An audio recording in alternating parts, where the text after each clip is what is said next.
രാജാവാകുന്ന നിത്യസത്യവചനത്തിനായി ഞങ്ങൾ അങ്ങയെ സ്തുതിക്കുന്നു.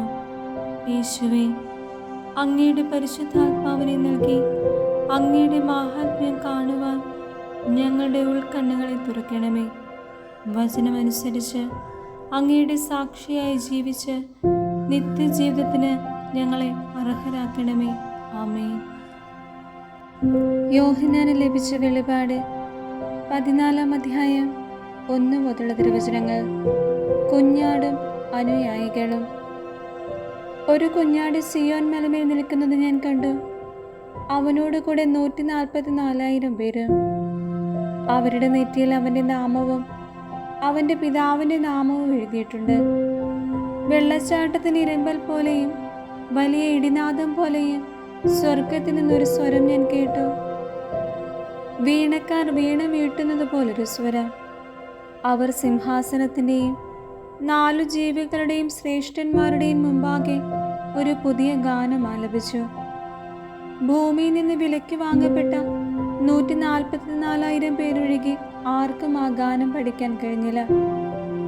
അവർ സ്ത്രീകളോട് ചേർന്ന് മലിനമാകാത്തവരാണ്. അവർ ബ്രഹ്മചാരികളുമാണ്. അവരാണ് കുഞ്ഞാടിനെ അത് പോകുന്നിടത്തെല്ലാം അനുഗമിക്കുന്നവർ. അവർ ദൈവത്തിനും കുഞ്ഞാടിനുമുള്ള ആദ്യ ഫലമായി മനുഷ്യരിൽ നിന്ന് വിലയ്ക്ക് വാങ്ങപ്പെട്ടവരാണ്.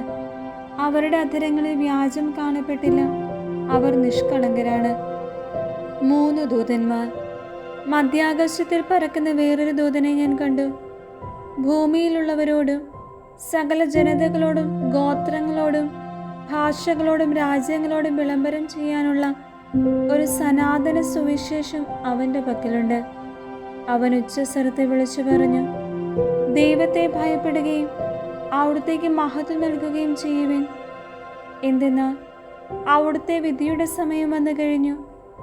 ആകാശത്തെയും ഭൂമിയെയും സമുദ്രത്തെയും നീരുറവകളെയും സൃഷ്ടിച്ചവനെ ആരാധിക്കുവിൻ. രണ്ടാമതൊരു ദൂതൻ വന്നു പറഞ്ഞു, മഹാബാബിലോൺ വീണുപോയി. ഭോഗാസക്തിയുടെ വീഞ്ഞ് സകല ജനതകളെയും കുടിപ്പിച്ചിരുന്ന അവൾ നിലപതിച്ചു. മൂന്നാമതൊരു ദൂതൻ വന്ന് ഉച്ചസ്വരത്തെ വിളിച്ചു പറഞ്ഞു, ആരെങ്കിലും മൃഗത്തെയോ അതിൻ്റെ പ്രതിമയോ ആരാധിക്കുകയോ നെറ്റിയിലോ കൈയിലോ മുദ്ര സ്വീകരിക്കുകയോ ചെയ്താൽ അവൻ ദൈവകോപത്തിന്റെ പാത്രത്തിൽ അവിടുത്തെ ക്രോധത്തിന് വീഞ്ഞ് കലർപ്പില്ലാതെ പകർന്നു കുടിക്കും. വിശുദ്ധ ദൂതന്മാരുടെയും കുഞ്ഞാടിനെയും മുൻപാകെ അഗ്നിയാലും ഗന്ധകത്താലും അവൻ പീഡിപ്പിക്കപ്പെടുകയും ചെയ്യും. അവരുടെ പീഡനത്തിന്റെ പുക എന്നേക്കും ഉയർന്നുകൊണ്ടിരിക്കും. മൃഗത്തെയും അതിൻ്റെ പ്രതിമയെയും ആരാധിക്കുന്നവർക്കും അതിൻ്റെ നാമമുദ്ര സ്വീകരിക്കുന്നവർക്കും രാപകൽ ഒരാശ്വാസവും ഉണ്ടായിരിക്കുകയില്ല. ഇവിടെയാണ് ദൈവത്തിൻ്റെ കൽപ്പനകൾ പാലിക്കുന്ന വിശുദ്ധരുടെ സഹനശക്തിയും യേശുവിലുള്ള വിശ്വാസവും വേണ്ടത്. അനന്തരം സ്വർഗത്തിൽ നിന്ന് പറയുന്ന ഒരു സ്വരം ഞാൻ കേട്ടു, എഴുതുക, ഇപ്പോൾ മുതൽ കർത്താവ് മൃതിയടയുന്നവർ അനുഗ്രഹീതരാണ്. അതെ, തീർച്ചയായും അവർ തങ്ങളുടെ അധ്വാനങ്ങളിൽ നിന്ന് വിരമിച്ച് സ്വസ്ഥരാകും. അവരുടെ പ്രവൃത്തികൾ അവരെ അനുഗമിക്കുന്നുവെന്ന് ആത്മാവ് അരുളി ചെയ്യുന്നു. വിളവെടുപ്പ്. പിന്നെ ഞാൻ കണ്ടു, ഇതാ ഒരു വെൺമേഘം, മേഘത്തിന്മേൽ മനുഷ്യപുത്രനെ പോലെയുള്ള ഒരുവൻ. അവന്റെ ശിരസിൽ സ്വർണ്ണ കിരീടവും കയ്യിൽ മൂർച്ചയുള്ള അരിവാളുമുണ്ട്. ദേവാലയത്തിൽ നിന്ന് മറ്റൊരു ദൂതൻ പുറത്തു വന്ന് മേഘത്തിന്മേലിരിക്കുന്നവനോട് ഉച്ചസ്വരത്തെ വിളിച്ചു പറഞ്ഞു, അരിവാളെടുത്ത് കൊയ്യുക, കൊയ്ത്തിന് കാലമായി, ഭൂമിയിലെ വിളവ് പാകമായി കഴിഞ്ഞു.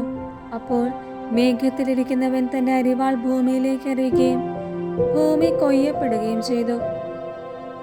സ്വർഗത്തിലെ ദേവാലയത്തിൽ നിന്ന് മൂർച്ചയുള്ള ഒരു അരിവാളുമായി മറ്റൊരു ദൂതൻ ഇറങ്ങി വന്നു. വേറൊരു ദൂതൻ ബലിപീഠത്തിൽ നിന്ന് പുറത്തു വന്നു. അവന് അഗ്നിയുടെ മേൽ അധികാരമുണ്ടായിരുന്നു. മൂർച്ചയുള്ള അരിവാളുള്ളവനോട് അവൻ ഉച്ചസ്വരത്തെ വിളിച്ചു പറഞ്ഞു, നിന്റെ അരിവാളിറക്കി ഭൂമിയിലെ മുന്തിരിക്കുലകൾ ശേഖരിക്കുക, മുന്തിരിപ്പഴം പാകമായിരിക്കുന്നു. അപ്പോൾ ദൂതൻ അരിവാൾ ഭൂമിയിലേക്ക് എറിഞ്ഞു.